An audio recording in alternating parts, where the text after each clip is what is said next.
at exactly 7:15 on a freezing Tuesday morning. Under a heavy, charcoal gray, sky-spitting flakes of icy ocean sleet, I stood at the worn wooden counter of the Salted Plum, a small historic bakery on the waterfront of Portsmouth, New Hampshire. In my hand I held a warm cinnamon roll and a cup of black coffee, totaling exactly $4.50. I stood there, utterly motionless, while the blue plastic credit card lay silent and useless on the countertop. Welcome back to Whispered Truths. Grab yourself a warm cup of coffee, a few snacks, get comfortable, and remember this. The people in these stories had every single opportunity to do the right thing. Leave a comment with the number 1 in the section below, so we can keep our family of listeners growing, and make sure to hit that subscribe button. You are going to absolutely marvel at the sheer, cold precision of this one. My name is Alistair Vance.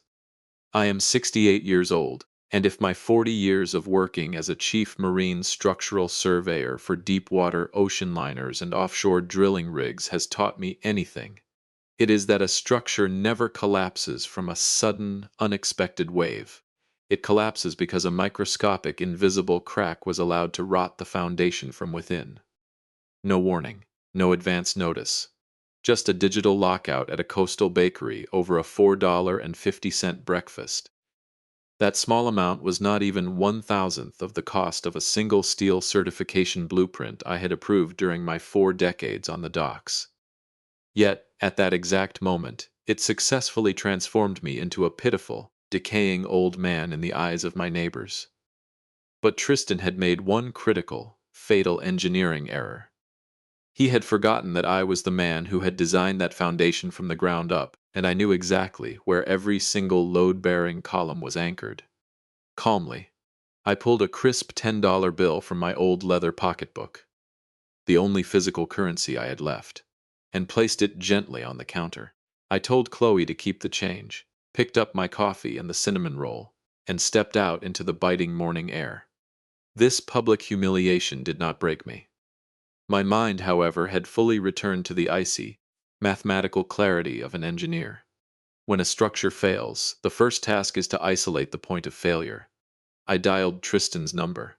The line rang 4 times, the rhythmic electronic tone echoing in the quiet truck cabin. When he finally answered, the background was filled with the slick, fast-paced chatter of his modern venture capital office in downtown Boston. "Dad?" Tristan's voice came through the speaker, smooth, polished, and completely devoid of any hesitation. "What's going on?" "I'm actually about to step into a high-priority meeting with some overseas investors. Is everything okay?" "Tristan," I said, my voice low even, and perfectly controlled. There was no anger in my tone, no accusation, and no trace of the humiliation I had just endured. I was simply a surveyor conducting an inspection. My bank card was declined at the bakery this morning. I tried logging into my online portal, and my access has been completely restricted. Do you happen to know what's going on with my primary account? There was a brief, heavy silence on the other end of the line. I could hear the faint rustle of papers, and then Tristan let out a long, slow sigh. It was the exact kind of patronizing sigh a parent lets out before explaining a simple concept to a young child. "Oh, that," Tristan said, his voice dripping with an artificial, practiced warmth. "Yeah, I updated the family's financial management paperwork yesterday afternoon, Dad. I had that card canceled. It's for your own good, honestly." "You canceled my card?" I asked quietly. "Why would you do that, Tristan?" "To simplify your life, Dad," Tristan replied, his tone carrying an unmistakable, arrogant superiority. "You're getting older. You're living out there in that big drafty house on the coast, and you shouldn't have to worry about managing complicated bills, monitoring transactions limits, or dealing with digital security. We'll pay the utilities, buy your groceries, and take care of the upkeep. It's a much safer, more streamlined way for you to live. Simplify my life." That was the beautiful, sterile phrase he used to justify stripping me of my financial sovereignty. Just then, a quiet, mocking laugh drifted through the speaker behind him. It was Roxanne, my daughter-in-law. She evidently did not realize that Tristan had me on the speakerphone. Or perhaps she simply didn't care. "Oh, Tristan, just tell your dad the truth. Roxanne's voice came through, high, sweet, and dripping with pure, unadulterated condescension. If he ever needs money for shopping, a little gardening project, or a cup of coffee, he can just ask us. We'll gladly Venmo him $20 or send him a gift card. It's really not a big deal. He doesn't need to be carrying around a black credit card like he's some kind of international tycoon. Every single word that slipped through the phone line was like a tiny rusted razor blade, slicing into my dignity. And now, I was expected to beg my own son and his social climbing wife for permission just to buy a warm cinnamon roll. This was not concern. It was a hostile takeover wrapped in the sterile disguise of filial love. I understand, I replied quietly, my voice remaining completely flat. Good, Tristan said, a note of immense relief and victory in his voice. Don't overthink it, Dad. We're only doing this because we love you and want what's best for you. I'll stop by the house this afternoon to bring you some groceries and walk you through the new setup. See you then. The line went dead. I stared at the dark screen of my phone, the silence inside the truck cabin suddenly absolute. He believed I was just a tired, grieving widower who would quietly, passively accept this financial house arrest. But my son had forgotten the most basic rule of structural mechanics. If you apply pressure to a load-bearing column without understanding its strength, the structure will eventually push back with equal and opposite force. That very morning, I did not go back to my quiet house on the bay. Instead, I started the heavy diesel engine of my truck and drove straight toward downtown Portsmouth. The air inside the bank lobby was warm and smelled of fresh paper, leather chairs, and expensive heating. To any casual observer, the scene was perfectly normal. But to me, this place had just become the site of a catastrophic structural failure. I walked straight past the teller lines and headed toward the back offices, stopping at the desk of Julianne Sterling. Julianne had been my personal financial advisor for nearly 2 decades, a woman who had helped my late wife, Eleanor, and me manage our estate planning and maritime investment portfolios. The moment her eyes met mine, I saw a sudden, unmistakable flash of profound discomfort in them. She stood up quickly, nodding politely, but she did not offer her usual warm smile. Mr. Vance, Julianne said, her voice quiet and slightly strained. Good morning. Please, come in. Have a seat. I settled into the leather chair, took the blue plastic credit card from my pocket, and placed it flat on her desk. Julianne, I said, my voice as calm as a winter cove. I want to know exactly what happened to my primary checking account and my credit card at 7:12 yesterday afternoon. Julianne let out a long, heavy sigh, her fingers typing rapidly on her keyboard. She kept her eyes fixed on the screen for several seconds, before finally turning the monitor toward me.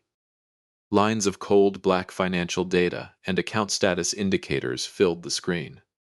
To a surveyor, numbers are the only language that cannot lie. They are physical evidence. I am so incredibly sorry, Alistair, Julianne said, her voice dropping to a hushed, nervous whisper. Yesterday afternoon, your son Tristan came into the branch. He brought a fully executed, notarized power of attorney document. He updated all of your personal contact information on the master file. Your home phone number, your mobile number, and the email address used for two-factor authentication codes. All of it was changed directly to his information. Legally, the bank had no choice but to process the request. A power of attorney? I narrowed my eyes, staring at the screen. I have never signed a power of attorney giving Tristan authority over my personal accounts. My estate planning documents only grant him limited healthcare proxy status in the event of my physical incapacitation. Julianne clicked her mouse, pulling up a scanned PDF of the document. At the bottom of the final page, beneath the official notary stamp, was a signature bearing my name. I leaned closer to the monitor. The electronic signature was a sophisticated, highly detailed imitation of my handwriting. It was a forgery. A meticulous, digital forgery. My son had copied my signature from an old marine engineering contract and used a digital editing program to place it on the document. There is more, Alistair, Julianne continued, her voice trembling slightly. The daily spending limit on your emergency backup card has been reduced to a minimum of $500 a month. Any transaction exceeding that limit, or any attempt to withdraw physical cash, will trigger an automatic system block that can only be cleared through an authorization code sent directly to Tristan's mobile application. $500 a month. It was a calculated, public castration of my independence. I had once been a chief structural inspector, managing offshore budgets worth tens of millions of dollars, signing off on massive maritime projects with a single stroke of my pen. And now, my own son had reduced me to a helpless child, monitoring my movements and restricting my life to a $50 a week grocery allowance. A hot, raging fire surged deep in my chest, but I forced it down, burying it beneath a thick layer of analytical logic. "This is highly illegal, Julianne," I said, my voice turning as cold as deep ocean water. "This is signature forgery, bank fraud, and elder financial exploitation." Julianne looked at me with profound sympathy, her hands clasped tightly on her desk. "I know, Alistair, and if you want to file an official complaint, the bank will immediately open an internal fraud investigation. But you need to know what Tristan brought with him. He didn't just bring the power of attorney. He also submitted a copy of your recent medical records from the Portsmouth Neurological Clinic." I froze. "My medical records? I haven't been to that clinic in 3 years." "According to the file Tristan submitted," Julianne whispered, her face pale, "the clinic's chief physician has diagnosed you with rapidly progressing senile dementia.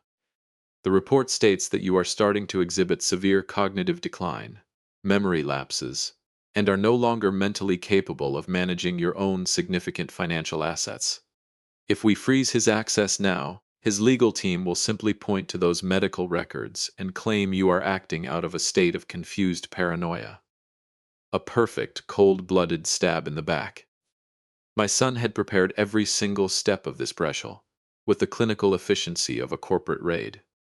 He had fabricated medical evidence, forged my signature, and positioned himself as my legal guardian in the eyes of the state, all to ensure that if I ever tried to fight back, I would simply look like a crazy, decaying old man who had lost his grip on reality. I stood up slowly, picking up my useless blue card. I did not argue with Julianne. I did not raise my voice or make a scene. She was merely a small, powerless gear in a massive machine that had been systematically compromised from the inside.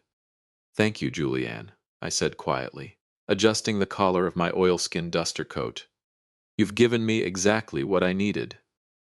I walked out of the warm bank lobby and stepped back into the freezing Portsmouth sleet. The morning sun was trying to break through the heavy gray clouds, but inside my chest, the temperature had dropped to absolute zero. He believed I would quietly wither away in that big coastal house, grateful for whatever scraps of my own money he chose to toss my way. But he had forgotten the most fundamental rule of structural safety. When an engineer discovers a cracked foundation, he does not sit down and weep over the ruins. He calls his lawyer, gathers his tools, and prepares for a controlled clinical demolition.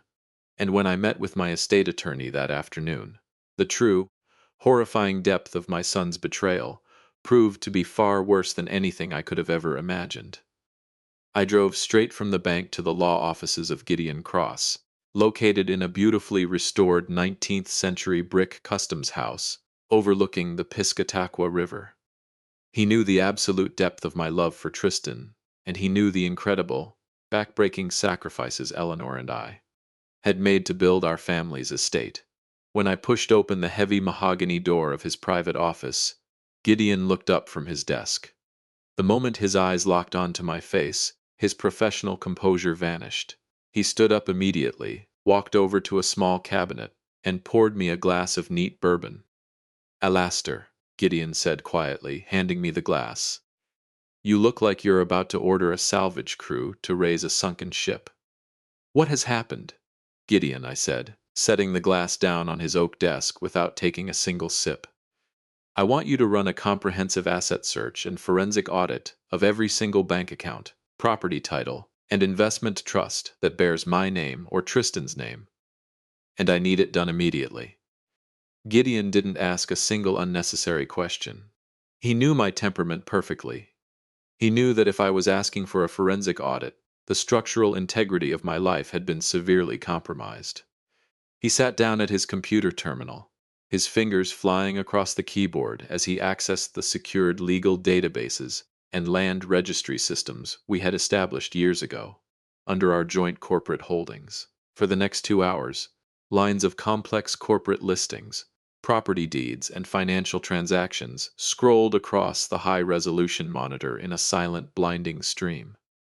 I stood behind his chair, my eyes locked on the scrolling data, my engineering mind instantly categorizing the numbers, looking for the stress fractures. And then, the scrolling stopped. Gideon's jaw tightened, the muscles bulging beneath his weathered skin. He pointed a trembling index finger at a flashing red indicator on the master land registry file. Alastair, look at this, Gideon whispered, his voice tight with an intense, professional fury. This is a pending high-priority property appraisal and title transfer request on your coastal home on Great Bay. It was filed late yesterday afternoon by an agency representing Tristan and Roxanne's newly formed investment firm, Apex Harbor Holdings, LLC. I stared at the glowing letters on the screen. My house.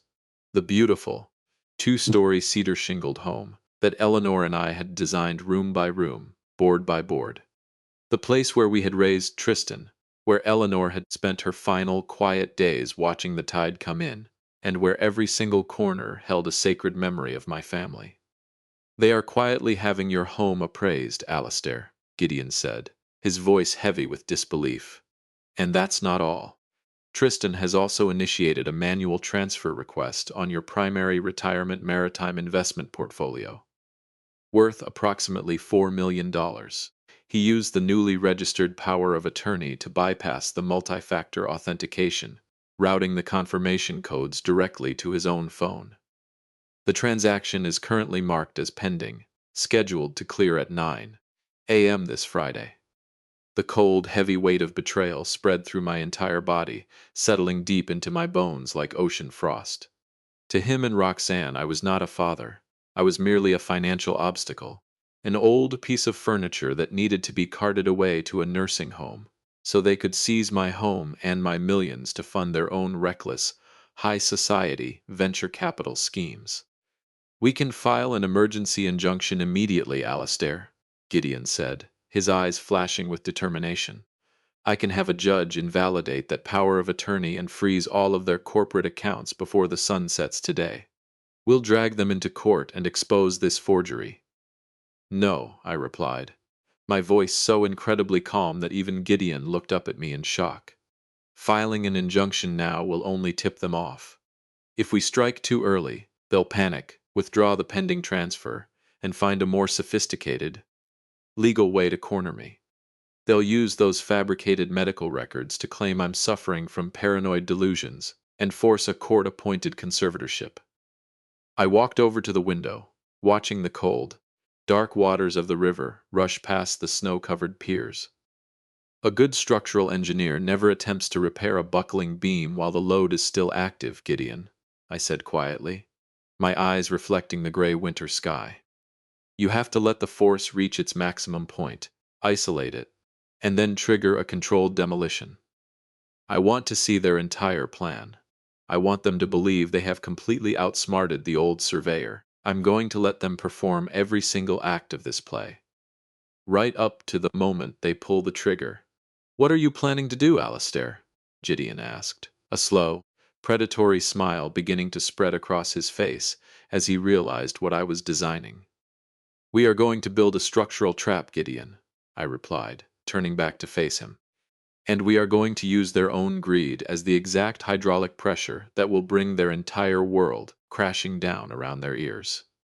For the next 3 hours, Gideon and I sat at his desk, drafting the technical blueprint for our counter-offensive. It was not a standard lawsuit or a simple family dispute. It was a flawless, closed-loop legal and financial mechanism.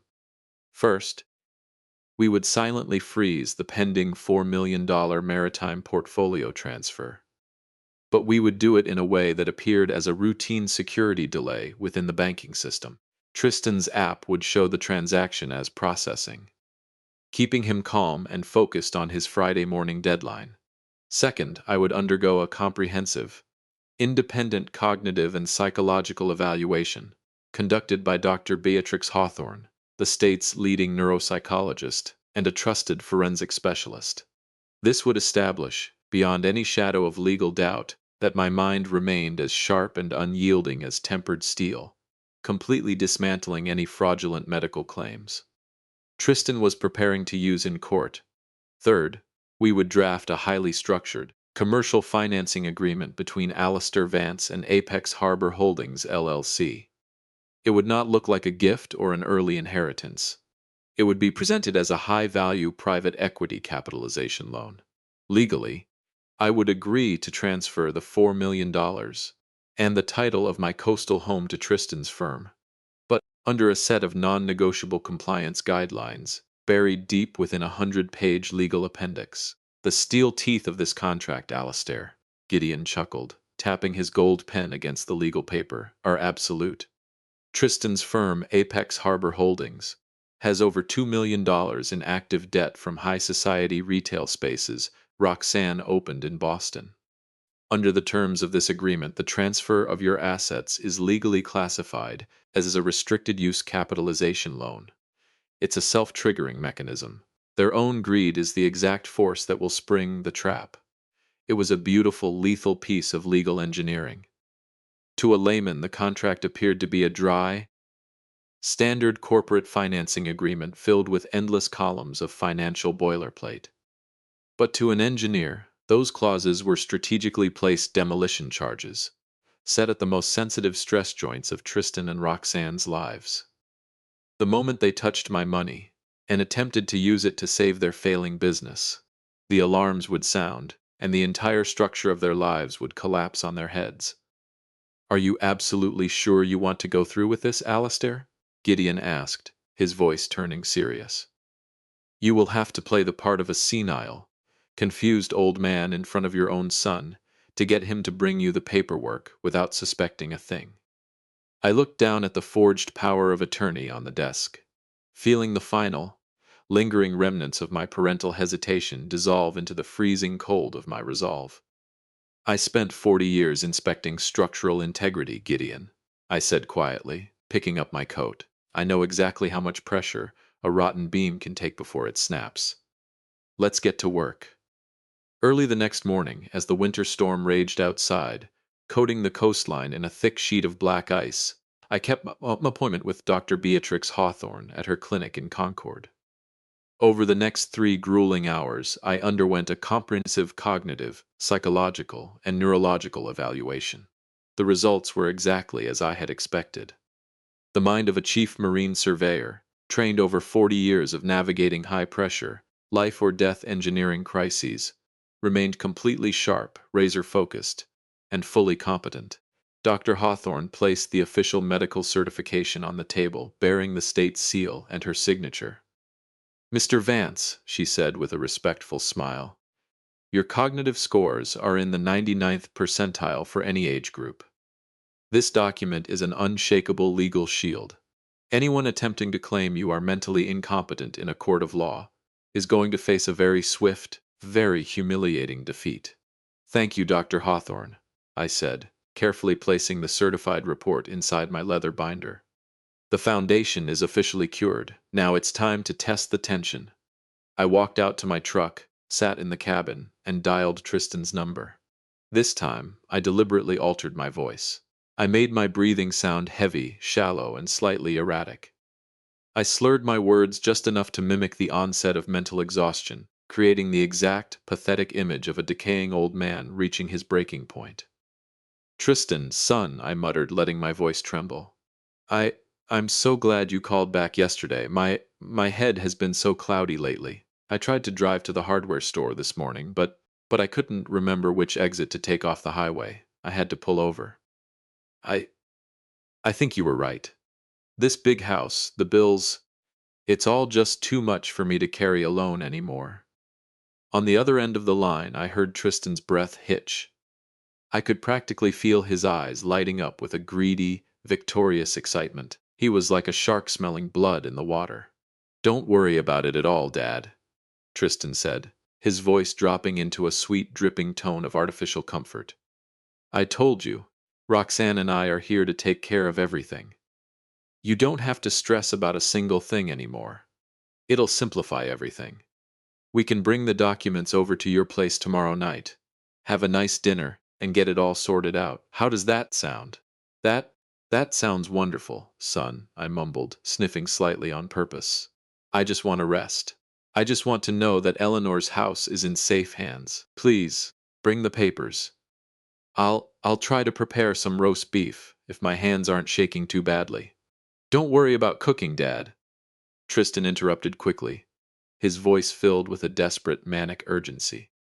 Roxanne and I will order a beautiful Italian dinner and bring it over. Just stay warm, keep off your feet, and get some rest. We'll see you tomorrow at 6. I ended the call, my slouched posture instantly straightening. The weak, trembling old man disappeared. In his place sat the chief surveyor, cold, calculating, and ready to trigger the demolition. I opened my black spiral notebook and recorded the exact details. 4:15 p.m. Summary. Tristan Vance scheduled document signing under pretense of caregiving. The target is fully committed. The load-bearing columns are in place. The next evening, at exactly 6 o'clock, Tristan's luxury SUV rolled into my gravel driveway. Through the living room window, I watched them climb out of the vehicle. Roxanne was draped in a pure white cashmere wrap, her slender wrist adorned with a diamond-encrusted Cartier wristwatch that glittered under the porch lights. A $20,000 piece of jewelry purchased with money they didn't have. Funded by their mounting corporate debts, I adjusted my expression, slouched my shoulders, and dragged my feet as I walked to the front door, projecting the perfect tragic image of a helpless, rapidly declining senior citizen. Dad. Tristan beamed, stepping into the warm entryway and handing me a bag of fragrant Italian food. You look tired. Come on, let's get you into the dining room. You shouldn't be standing on these drafty floors. Roxanne offered me a dazzling, radiant smile, a beautiful, sterile mask of affection that did not reach her cold, calculating eyes. We brought your favorite, Alistair, she cooed, her hand touching my arm with a brief, feather-light stroke that made my skin crawl with disgust. And we brought some beautiful wine. We want tonight to be a real celebration of your new, simplified life.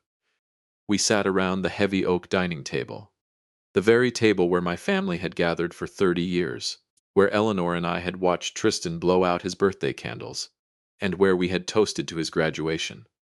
Now, the air was thick with the scent of Roxanne's expensive French perfume and the suffocating, heavy smell of their deceit. Throughout the dinner, Tristan and Roxanne were the absolute models of filial devotion. Tristan continuously spooned pasta onto my plate, poured my water, and asked about my health in a dripping, saccharine tone that made my stomach churn with a deep, physical nausea. Roxanne sat beside him, her foot tapping restlessly against the hardwood floor beneath the tablecloth, her eyes continuously darting toward the pocket of my canvas coat, where she believed my financial binders were kept. I played my part flawlessly. I pretended to struggle with my fork, let my hands tremble as I raised my water glass, and muttered a series of rambling, fragmented stories about old marine survey projects I had completed in the North Sea 30 years ago. Oh, that's so interesting, Dad, Tristan lied, sharing a subtle, victorious smirk with Roxanne across the table. I caught the brief, mocking roll of his eyes. He's completely gone, their glances said. This is going to be incredibly easy. They truly believed my mind was crumbling, that my memories were turned to ash, and that their plan to lock me away in a long-term care facility would require absolutely no effort at all. Finally, as the dinner plates were cleared, Tristan wiped his mouth with a linen napkin, cleared his throat, and reached into his leather briefcase. He pulled out a thick stack of legal documents bound in a professional blue cover. Dad, Tristan said, his voice dropping into a serious, practice-rehearsed tone of deep concern. Roxanne and I have been thinking a lot about your future. We want to make sure you're fully protected.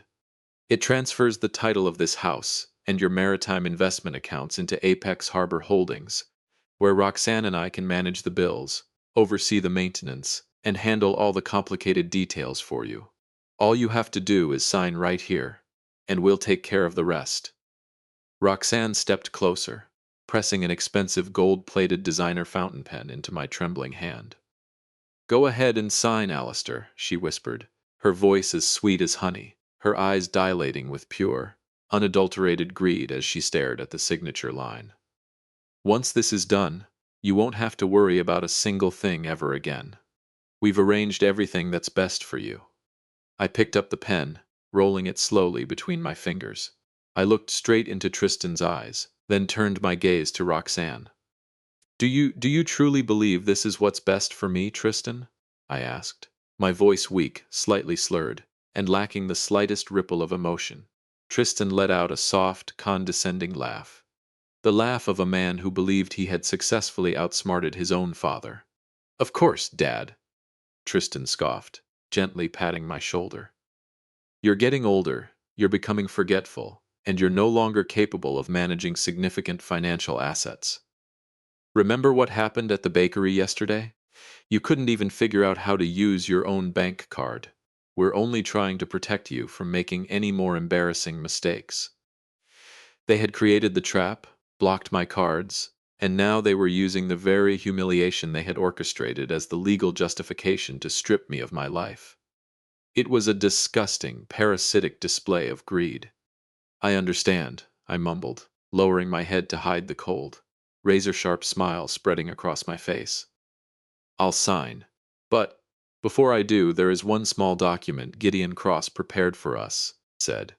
"He said that since my accounts are being transferred to your company, Apex Harbor Holdings, we need to sign a standard corporate capitalization loan agreement for tax compliance. He said it's just a formality to prevent the IRS from auditing the transfer. I have it right here in my binder." I reached into my worn canvas coat and pulled out a duplicate copy of the blue folder, containing the capitalization agreement we had drafted in Gideon's office. I slid it slowly across the table. Tristan didn't even flinch. He glanced at the document's cover page, saw the prominent heading, Capitalization Loan Agreement, fours and $1,000, and the name of the private funding source, Aegis Capital Partners. His eyes practically bulged out of his head with raw, manic greed. To him and Roxanne, this was the ultimate green light. They believed this was the official legal vehicle that would immediately dump $4 million of my hard-earned cash directly into their empty corporate account. "Oh, of course, Dad!" Tristan laughed, snatching the gold pen from my hand and flipping eagerly to the signature page. "Gideon is absolutely right. We have to keep the IRS happy. Roxanne and I will sign this immediately. It's just standard corporate boilerplate." Roxanne was practically vibrating with excitement, her fingers smoothing the fabric of her white cashmere wrap as she hovered over the folder. She didn't even glance at the dense, fine-print legal terms bound at the back of the 100-page document. She had no interest in reading the appendices. Her mind was so completely blinded by the sight of $4 million that she would have signed a pact with the devil himself. They signed their names on every single compliance page, their pens scratching frantically against the high-quality paper, with a desperate, frantic speed. They had absolutely no idea that they were driving the final nails into the coffin of their own financial futures, signing their own names onto a federal wire fraud arrest warrant. I collected my signed copy of the agreement with a weak, trembling hand, carefully placing it back into the inner pocket of my duster coat. I stood up slowly, mumbling that I was feeling incredibly tired and needed to go to bed before the heavy coastal fog rolled in off the bay. Tristan and Roxanne escorted me to the staircase, treating me with an exaggerated, patronizing level of respect and courtesy that was sickening to witness. "Sleep well, Dad," Tristan smiled, patting my arm one last time. "Starting tomorrow, you don't have to worry about a single thing. We'll handle everything from here." "Thank you, Tristan." "Thank you, Roxanne," I whispered, turning my back and walking slowly up the stairs. As I reached the landing, I glanced back down through the banister. The moment they believed I was out of sight, their devoted masks melted away. But as I walked into my dark study and locked the door, I knew exactly how long their joy would last. The silent hydraulic charges had been laid, the digital detonator was active, and their very next move would bring their entire world crashing down. At exactly 9 light a.m. on Friday morning, the snow had stopped falling, leaving the coastal landscape of Great Bay buried under a thick, pristine blanket of white. Inside my study, the warmth of the fireplace crackled softly, casting long, dancing shadows across my oak desk. Beside me, my laptop screen was active, displaying the master administrative portal of Harborfront National Bank. I watched the digital transaction ledger with the absolute, focused concentration of a surveyor monitoring a high-pressure valve. At precisely 9:02 a.m., the pending indicator on my $4 million maritime investment transfer began to flash. In their high-end, luxury office suite in downtown Boston, Tristan and Roxanne were undoubtedly staring at their own screens, their fingers hovering over their keyboards as they prepared to execute the final wire transfer of $1,500,000 to the escrow agent at Portsmouth Coastal Realty. They believed they were about to secure the deed to a stunning, multi-million-dollar waterfront penthouse overlooking the Boston Harbor, a property that would be registered solely under Roxanne's name, purchased with the life savings of the senile old man they had successfully outsmarted. I watched the screen. 9:03 a.m. The transfer request was officially initiated. Tristan had pulled the digital trigger, but they had absolutely no idea that the silent hydraulic charges had already been primed. The moment Tristan clicked confirm, the bank's automated transaction router did not send the funds to the real estate agency's escrow account. Instead, the transaction collided directly with the steel teeth of Appendix C. The restricted use capitalization clause was instantly triggered. The system detected that the $4 million corporate loan from Aegis Capital Partners was being diverted into a personal residential acquisition. The system's reaction was instantaneous, clinical, and absolute. A flashing red alert banner erupted across my screen, followed immediately by the automated security log. Transaction suspended. Internal security alert triggered. Suspected federal wire fraud and elder financial exploitation. All corporate and personal accounts associated with Apex Harbor Holdings LLC, frozen pending federal administrative review. My phone, resting on the corner of the desk, began to vibrate violently. It was Tristan. I picked it up, pressed the speaker button, and listened to the sheer, unadulterated panic that erupted from the speaker. Dad, Dad, what is going on? Tristan screamed, his polished, confident venture capitalist voice completely shattered, replaced by a high-pitched, desperate stammer. The bank just froze our entire corporate account. They locked us out of the portal. Did Gideon Cross mess up the tax paperwork? You need to call the bank immediately, Dad. You need to tell them to release the hold. Tristan, I said, my voice low, steady, and completely devoid of any trembling. The weak, slurred tone I had used at dinner was entirely gone, replaced by the booming, authoritative resonance of a chief surveyor. The bank didn't make a mistake. The system is operating exactly as it was designed to. A heavy, suffocating silence fell over the line. I could hear Tristan's rapid, shallow breathing, and in the background, Roxanne was let out a muffled, frantic shriek as she refreshed her banking application on her phone. Dad? Tristan whispered, his voice trembling with a sudden horrifying realization. What do you mean? Why do you sound like that? Your voice, you're not.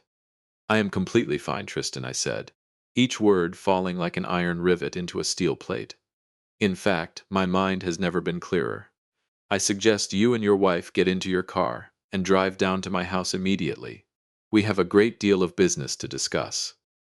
I ended the call, placed the phone back on the desk, and turned toward the adjacent study door. I opened it, and 3 people walked out into the warm light of my living room. First was Gideon Cross, carrying a thick, dark blue leather binder containing our complete legal case file. Beatrix Hawthorne, holding the certified medical evaluation of my mental capacity. Behind them came 2 impeccably dressed gentlemen in dark suits, Special Agents Vaughn and Cartwright from the Federal Bureau of Investigation's Financial Crimes Division. "The load is active, Alistair," Gideon said, a cold, solemn light in his eyes. "They're on their way. Let's prepare the final inspection." At exactly 10:15 a.m., the loud, frantic crunch of tires on ice echoed through the quiet winter woods of Great Bay. Through the window, I watched Tristan's luxury SUV slide to a halt in my driveway, spray painting a shower of dirty snow across my manicured lawn. Tristan and Roxanne scrambled out of the vehicle, their faces pale, their expensive designer clothes disheveled as they rushed up the wooden steps. They did not knock. Tristan slammed the front door open, his camel hair overcoat flapping behind him, his eyes wild with a mixture of terror and white-hot fury. "Dad!" Tristan roared, marching into the living room. "What the hell is going on? You have to call the bank right now." "Roxanne and I are about to lose our deposit on the penthouse, and the bank's fraud unit is threat." His voice died in his throat. Tristan froze mid-step, his mouth slightly open, his eyes widening in absolute shock as he looked around my living room. He had expected to find a confused, weeping old man sitting in a dark room. Instead, he found himself standing in a clinical, brightly lit interrogation room of his own making. Gideon Cross sat at the head of the oak dining table, his gold-plated pen resting on the dark blue leather binder. Beside him sat Julianne Sterling and Dr. Beatrix Hawthorne. Standing near the fireplace, their arms folded, were the two FBI special agents, their gold badges glinting under the lights. Roxanne stumbled in behind Tristan, her white cashmere wrap sliding off her shoulders, her jaw dropping as her eyes darted from Julianne to the federal agents. Who are these people?" Roxanne stammered, her voice cracking with a high-pitched, hysterical panic. "Tristan, what is this? Why is your father's house full of strangers? Alistair, tell them to leave. This is a private family matter." "It was a family matter, Roxanne," I said, stepping forward from the shadows of the hallway. I stood tall, my shoulders squared, my eyes boring into hers, with an icy, unyielding clarity that made her take a sudden step backward. "Until you and my son decided to turn it into a federal criminal conspiracy." Gideon Cross stood up slowly, tapping his finger lightly against the heavy blue binder on the table. "My name is Gideon Cross," he announced, his voice carrying the calm, terrifying authority of a senior prosecutor. "I am Alistair Vance's personal legal counsel. This is Dr. Beatrix Hawthorne, chief neuropsychologist for the state, Julianne Sterling from Harborfront National Bank, and Special Agents Vaughn and Cartwright from the FBI. Tristan, Roxanne, I suggest you both sit down. The structural audit of your lives is about to begin." Tristan collapsed into a leather chair, his hands shaking so violently he had to bury them in the pockets of his camel hair coat. Roxanne shrank beside him, her face turning a ghostly, bloodless white as she stared at the federal agents. "Let's start with evidence item number 1, Gideon said, opening the binder and sliding a large, high-resolution document across the table. It was an enlarged copy of the power of attorney Tristan had submitted to the bank. The angle of the lettering differs from Alistair's legal signature by exactly 3 degrees, and the digital metadata contains your personal IP address from the night the forgery was created. Tristan opened his mouth to speak, but only a dry, rattling gasp escaped his throat. Evidence item number 2, Gideon continued, sliding a second set of printed documents across the table. These were the internal text messages and emails between Tristan, Roxanne, and the property appraisal firm. I believe your own words. Written just 3 days ago. Sum up your character perfectly. Dad still doesn't know. We'll have him in the care facility by the end of the week, and then we can put the Great Bay property on the market." Roxanne let out a sharp, horrified sob, clutching her face with her hands. The diamond Cartier watch on her wrist seemed to lose all its luster under the heavy, silent weight of her exposure. "And finally, evidence item number 3, Gideon said, pointing to the capitalization loan agreement they had greedily signed at dinner the night before. The private equity loan agreement from Aegis Capital Partners. The transaction was automatically flagged, the compliance protocols were activated, and the entire transaction history has been securely transferred to the federal prosecutors. Special Agent Vaughn stepped forward, pulling a pair of steel handcuffs from his belt. Tristan Vance, Roxanne Devereaux, Vaughn said, his voice cold and flat. You are under arrest for federal bank fraud, identity theft, and elder financial exploitation. You have the right to remain silent. Anything you say can and will be used against you in a court of law. As the cold steel of the handcuffs clicked firmly around Tristan's wrists, his carefully cultivated, high society venture capitalist facade completely disintegrated. The arrogant, self-assured young man who had stood in my driveway just days ago, lecturing me about simplifying my life and mocking my worn-out boots, was gone. In his place sat a terrified, weeping boy, his knees buckling as he practically slid out of the leather chair and onto the hardwood floor. "Dad, please!" Tristan sobbed, his voice cracking with a high-pitched, desperate terror. He crawled toward me, his handcuffed hands outstretched in a pitiful gesture of supplication. I was wrong. I didn't want to do this. She was the one who insisted we buy the penthouse. She said we could use your money and that you'd never even notice. Please, Dad, don't let them take me. I'm your only son, your only child. The sheer cowardice of his betrayal, the sickening ease with which he turned on the woman he had stood shoulder to shoulder with just 30 minutes ago to save his own skin, made my heart bleed. It was a pathetic, structural failure of character. Roxanne's eyes widened with an animalistic fury, her face contorting into a hideous mask of rage as she whipped her head around to face her husband. "You spineless, pathetic coward," she shrieked, her voice echoing off the high cedar-beamed ceilings of my living room.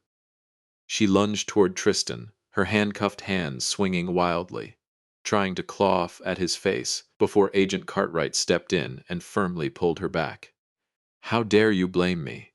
You promised me that penthouse. You're a pathetic, weak-kneed little boy who never had the courage to be a real man." They cawed and snapped at each other like starving crows fighting over a rotten carcass, their masks of high society elegance completely stripped away, revealing the ugly, parasitic rot beneath. I watched them with a deep, quiet sorrow. There was no triumph in my heart, no joy, and no sense of victorious satisfaction. A surveyor never celebrates when a bridge collapses. He only feels a solemn, heavy sadness for the lives that were ruined because someone decided to cut corners on the foundation. "Get them out of my sight," I said quietly, my voice as calm and unyielding as granite.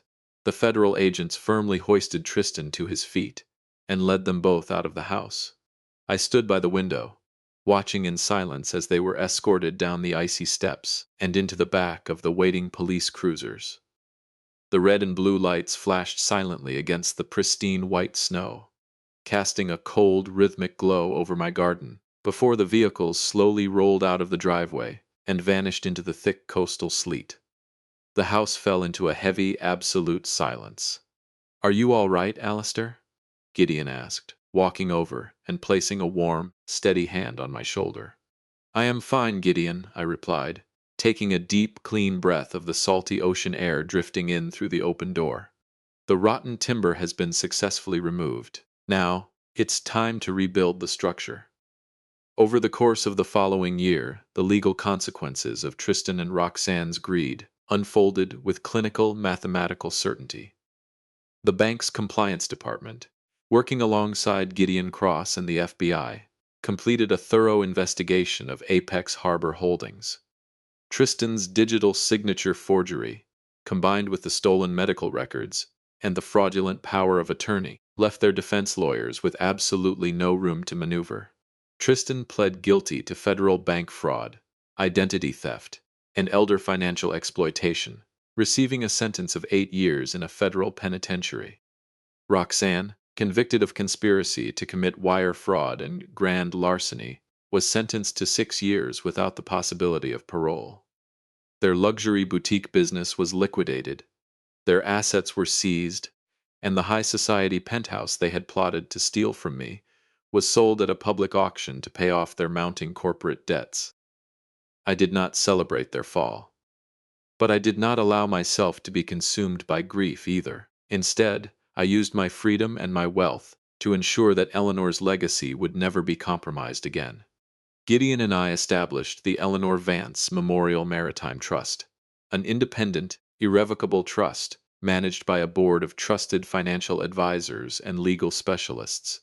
The trust securely holds all of my maritime investments and the title to my coastal home. But we did not stop there. We dedicated a significant portion of my estate to fund a senior financial literacy and legal protection foundation. We established a network of volunteer attorneys and financial advisors who travel across New England teaching elderly citizens how to protect themselves from financial exploitation. Whether those predators are heartless telemarketers, greedy corporate raiders, or their own flesh and blood, I wanted to make sure that no other senior citizen would ever have to stand at a checkout counter, holding a cup of coffee, and feel the terrifying, suffocating humiliation of having their independence stripped away behind their back. Exactly 1 year after that freezing winter morning at the Salted Plum, I woke up at 5 o'clock. The sky was still dark, but a beautiful, warm orange glow was beginning to paint the eastern horizon over the Atlantic. I put on my clean wool watch cap, zipped up my old oilskin canvas coat, and walked out to my truck. At precisely 7:15 on Tuesday morning, I pushed open the heavy wooden door of the Salted Plum. The warm, comforting scent of fresh cinnamon rolls, roasted coffee beans, and historic brick greeted me like an old friend. I walked over to the wooden counter.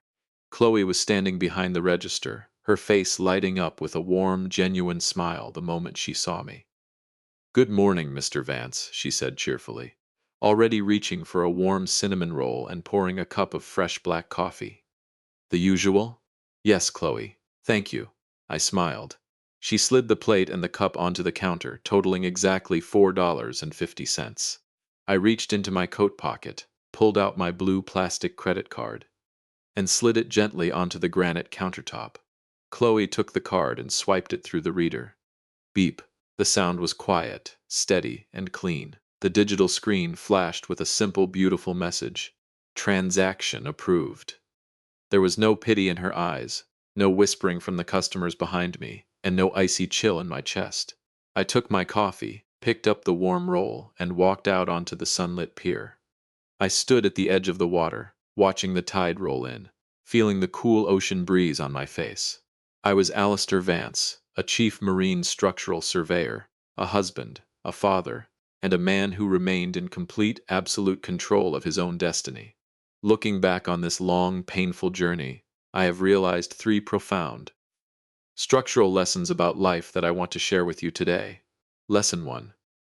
Never mistake a parent's patience, silence, and unconditional love for weakness that can be exploited.